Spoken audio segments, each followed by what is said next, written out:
Hello ಗೆಳೆಯರೆ, ನಮ್ಮ ಲಾ excellence ಬೆಂಗಳೂರಿಗೆ ಸ್ವಾಗತ. ರೀಸೆಂಟಾಗಿ ಜಸ್ಟ್ ಒಂದು 4 hours ಬ್ಯಾಕ್ ಒಂದು ವಿಡಿಯೋ ಅಪ್ಲೋಡ್ ಮಾಡಿದ್ದೆ ಯೂಟ್ಯೂಬಲ್ಲಿ. KS ಇಂಟರ್ವ್ಯೂಟ್ನ ಅನೌನ್ಸ್ ಮಾಡಿದರೆ ಕೇರ್ಫುಲ್ ಆಗಿರಿ, ಚೆನ್ನಾಗಿ ಪ್ರಿಪೇರ್ ಆಗಿ ಅಂತ. ಸೊ ಪ್ರಿಪ್ರೇಷನ್ ಸ್ಟ್ರಾಟಜಿ ಎಲ್ಲ ಅದರಲ್ಲಿ ಎಕ್ಸ್ಪ್ಲೇನ್ ಮಾಡಿದ್ದೆ. ಬಟ್ ಇವಾಗ ನೋಡಿದರೆ KPSC ವೆಬ್ಸೈಟಲ್ಲಿ ಒಂದು ನೋಟಿಫಿಕೇಶನ್ ಜಾರಿಯಾಗಿದೆ. ಆ ನೋಟಿಫಿಕೇಶನ್ ಪ್ರಕಾರ ಹೊಸ ಟ್ವಿಸ್ಟ್. ಏನಪ್ಪ ನೋಟಿಫಿಕೇಶನ್ ಅಂದರೆ, KS ವೆಬ್ಸೈಟ್ನ ಓಪನ್ ಮಾಡಿದರೆ ಇಲ್ಲಿ ಇದೆ, ಏನಿದೆ ಅಂತಂದರೆ ಅದು ಒಂದು ನಿಮಿಷ. ಸೊ ಇದರಲ್ಲಿ ಓಪನ್ ಮಾಡಿದರೆ ಸೆಕೆಂಡ್ ನೋಟಿಫಿಕೇಶನ್ ನೋಡಿ. ಸೆಕೆಂಡ್ ನೋಟಿಫಿಕೇಶನ್ ಏನಪ್ಪ ಅಂತಂದರೆ, KS ಗ್ರೂಪ್ ಎ ಮತ್ತು ಗ್ರೂಪ್ ಪಿ ಪೋಸ್ಟಿಗೋಸ್ಕರ ರೀಸೆಂಟಾಗಿ ಡೇಟ್ನ ಅನೌನ್ಸ್ ಮಾಡಿದ್ರಲ್ಲ, ಇಲ್ಲಿದೆ. ಸೊ 26/2/24 13/2/25 384 ಪೋಸ್ಟ್ನ ಕರೆದಿದ್ರು. ಎಲ್ರಿಗೂ ಗೊತ್ತಿದೆ KS ಗ್ರೂಪ್ ಎ ಮತ್ತು ಗ್ರೂಪ್ ಬಿ ಪೋಸ್ಟ್ಗೆ.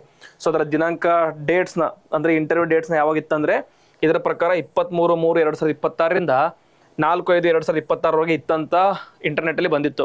ಬಟ್ ಇವಾಗ ಏನು ಹೇಳಿದ್ರು ಅಂತಂದರೆ, ಪ್ರಸ್ತುತ ದಿನಾಂಕ 10/3/2026 ಬಂದಿರುವಂಥ ನೋಟಿಫಿಕೇಶನ್ನು ಹಿಂತೆಗೆಯಲಾಗಿದೆ.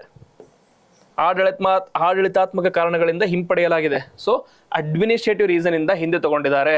ಸೊ ಇದರ ಅರ್ಥ ಏನು? ಇವಾಗ ಅನೌನ್ಸ್ ಮಾಡಿರುವಂಥ dates are not valid anymore, it is invalid now.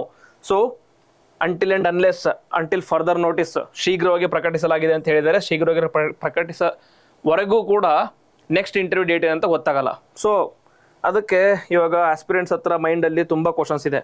So ನಾನು ಮೆಂಟರ್ ಮಾಡಿರುವಂಥ ಸ್ಟೂಡೆಂಟ್ಸಲ್ಲಿ ಮೋಸ್ಟ್ ಆಫ್ ದ ಸ್ಟೂಡೆಂಟ್ಸ್ ಯಾವ ಥರ ಇದ್ರು ಅಂದರೆ, ಸರ್ ನಾನು KPSCಗೆ ಇಂಟರ್ವ್ಯೂಗೆ ಕಂಪ್ಲೀಟಾಗಿ ಪ್ರಿಪೇರ್ ಆಗಲ್ಲ, ಆರ್ ಪ್ರಿಲಿಮ್ಸ್ ಹತ್ರ ಬರ್ತಾ ಇದೆ, UPSC ಪ್ರಿಲಿಮ್ಸ್ಗೆ ಪ್ರಿಪೇರ್ ಆಗಲ್ಲ ಅಂತ ಕ್ವಶನ್ಸ್ ಕೇಳ್ತಾ ಜಾಸ್ತಿ ಜನ ಬರ್ತಾಯಿದ್ರು.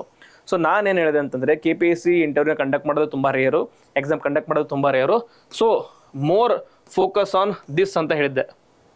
ಮೋರ್ ಫೋಕಸ್ ಆನ್ KPSC ಬಗ್ಗೆ ಹೇಳಿದ್ದೆ, ಇಂಟರ್ವ್ಯೂ ಕೊಡಿ ಅಂತ ಹೇಳಿದ್ದೆ. ಪರ್ಸ್ನಾಲಿಟಿ ಡೆವಲಪ್ಮೆಂಟ್ ಮಾಡ್ಕೊಳ್ಳಿ, ಡೈಲಿ ನಿಮ್ಮನ್ನ ಸೆಲ್ಫ್ ಇಂಟ್ರಸ್ಪೆಕ್ಟ್ ಮಾಡ್ಕೊಳ್ಳಿ, ಆರ್ಟಿಕ್ಯುಲೇಷನ್ ಸ್ಕಿಲ್ನ ಬೆಳೆಸ್ಕೊಳ್ಳಿ, ಕಮ್ಯುನಿಕೇಷನ್ ಸ್ಕಿಲ್ನ ಬೆಳೆಸ್ಕೊಳ್ಳಿ ಅಂತ ಹೇಳ್ತಾ ಇದ್ದೆ. ಬಟ್ ಇವಾಗ ಈ ನೋಟಿಫಿಕೇಶನ್ ಬಂದಾಗಿಂದ ಎಲ್ಲರೂ ಫೋನ್ ಮಾಡಿ ಹೇಳ್ತಾ ಇದ್ದಾರೆ, ಸರ್ ಪ್ರಿಲಿಮ್ಸ್ಗೆ ಓದ್ಲಾ ಹೆಂಗೆ ಅಂತ ಕೇಳ್ತಿದ್ದಾರೆ. ಸೊ ಇವಾಗ ಏನು ಹೇಳ್ತಿದ್ದಾರೆ ಅಂದರೆ, until and unless further notice ಬರೋವರೆಗೂ, ಡೇಟ್ ಅನೌನ್ಸ್ ಮಾಡೋವರೆಗೂ focus mainly on the prelims. Pre ಮೇಲೆ ಫೋಕಸ್ ಮಾಡಿ, ಇಂಟರ್ವ್ಯೂಗೋಸ್ಕರ daily in your day 2 hours time ಇಟ್ಟರೆ ಸಾಕು. ಇದಕ್ಕೆ 2 hours ಇಟ್ಟರೆ ಸಾಕು. ಇದರಲ್ಲಿ ನಿಮ್ಮ ಬ್ಯಾಕ್ಗ್ರೌಂಡ್ ಆಗಲಿ, ಕರೆಂಟ್ ಅಫೇರ್ಸ್ ಆಗಲಿ ಅದನ್ನ ಓದ್ತಾ ಇರಿ. ಆ ಕರೆಂಟ್ ಅಫೇರ್ಸ್ ಎನಿವೇಸ್ ಪ್ರಿಲಿಮ್ಸ್ಗೆ ಹೆಲ್ಪ್ ಆಗುತ್ತೆ, ಇಂಟರ್ವ್ಯೂಗೆ ಹೆಲ್ಪ್ ಆಗುತ್ತೆ. ಸೊ ಆ ಕರೆಂಟ್ ಅಫೇರ್ಸ್ ಆಗಲಿ, ಸೋಷಿಯಲ್ ಇಶ್ಯೂಸ್ ಆಗಲಿ ಅದರಲ್ಲಿ ಕವರ್ ಆಗುತ್ತೆ. ನ್ಯೂಸ್ ಪೇಪರ್ನ ಹೆಂಗಿದ್ರು ಪ್ರಿಲಿಮ್ಸ್ಗೆ ಓದಲೇಬೇಕಿತ್ತು, ಇಂಟರ್ವ್ಯೂಗೆ ಓದಲೇಬೇಕಿತ್ತು, ಅದೆಲ್ಲ ಕಾಮನ್ ಆಗಿದೆ. ಕೆಲವೊಂದು ಆಸ್ಪೆಕ್ಟ್ಸ್, ಸೊ ಪರ್ಸ್ನಾಲಿಟಿ ಅಥವಾ ಪರ್ಸ್ನಲ್ ಬ್ಯಾಕ್ಗ್ರೌಂಡ್, ಎಜುಕೇಷನ್ ಬ್ಯಾಕ್ಗ್ರೌಂಡ್ ಮೇಲೆ ಕ್ವಶನ್ಸ್ ಕೇಳೋದನ್ನ ನೀವು ಪ್ರಿಲಿಮ್ಸ್ಗೆ ಓದ್ತಿದ್ದಿಲ್ಲ. ಇವಾಗ ಅದಕ್ಕೋಸ್ಕರ ಒಂದು 2 hours ಸೈಡಿಗೆ ಇಟ್ಟು ಪ್ರಿಪೇರ್ ಆಗಿ. So this is about clarification about recent KPSC notification. ಆಮೇಲೆ KPSC students who are completely preparing only for KS interview, ನಿಮ್ಗೆ ಏನು ಹೇಳ್ತೀನಿ ಅಂತಂದರೆ, ವರಿ ಮಾಡೋ ಅವಶ್ಯಕತೆ ಇಲ್ಲ. ಲೈಕ್ ಅಡ್ಮಿನಿಸ್ಟ್ರೇಟಿವ್ ರೀಸನಿಂದ ಹಿಂದೆ ತೊಗೊಂಡಿದ್ದಾರೆ. ಇನ್ ಕೇಸ್ ಬೇರೆ ಏನಾದರೂ ಇಶ್ಯೂಸಿಂದ ನೋಟಿಫಿಕೇಶನ್ ಫುಲ್ಲು ಕ್ಯಾನ್ಸಲ್ ಮಾಡಿದ್ರು ಕೂಡ ನೆಕ್ಸ್ಟ್ ನೋಟಿಫಿಕೇಶನ್ ಕರೀತಾರೆ ಅಂದರೆ, ಅದಕ್ಕೆ ಕಂಪ್ಲೀಟಾಗಿ ತರವಾಗಿ ಪ್ರಿಪೇರ್ ಆಗಿ. ನನಗೆ ಗೊತ್ತು, as A aspirant, as a student, ನಾನು ನಿಮ್ಮ ಥರ ನನಗೂ ಕೂಡ ಅರ್ಥ ಆಗುತ್ತೆ ಏನಂತಂದರೆ, ಏನಿದು KPSC ಎಷ್ಟೊಂದು ಅನ್ಸರ್ಟನ್ ಇದೆಯಲ್ಲಪ್ಪ, ಎಷ್ಟೊಂದು ಟ್ವಿಸ್ಟ್ ಕೊಡ್ತಾ ಹೋಗುತ್ತೆ, ಇವ್ರ ಅಕೌಂಟೆಬಿಲಿಟಿ ಇಲ್ವೇ ಇಲ್ವಾ ಅಂತ ನನಗೂ ಕೂಡ ಕ್ವಶನ್ ರೈಸ್ ಆಗುತ್ತೆ. ಬಟ್ ನಾವೇನು ಮಾಡೋಕ್ಕಾಗಲ್ಲ. So only thing is we have to keep them accountable. So ಅದಕ್ಕೋಸ್ಕರ ಹೋರಾಟ ಆಗಲಿ, ಏನಾಗಲಿ, ಏನು ಸಾಧ್ಯತೆ ಇದೆ ಎಲ್ಲವನ್ನು ಮಾಡೋಣ. ಅಂಟಿಲ್ ದ್ಯಾಟ್ ಡೇ ಪ್ರಿಪ್ರೇಷನ್ನ ಕಂಟಿನ್ಯೂ ಮಾಡ್ತಾ ಹೋಗಿ. ಸೊ ನಿಮ್ಮ ಎಫರ್ಟಿಗೆ ಸಕ್ಸಸ್ ಸಿಗುತ್ತೆ. ಸೊ ಆ ಎಫರ್ಟ್ನ ಬಿಡ್ತಾ ಹೋಗಬೇಡಿ, ಕಂಟಿನ್ಯೂ ಪ್ರಿಪ್ರೇಷನ್ ಮಾಡ್ತಾ ಇರಿ.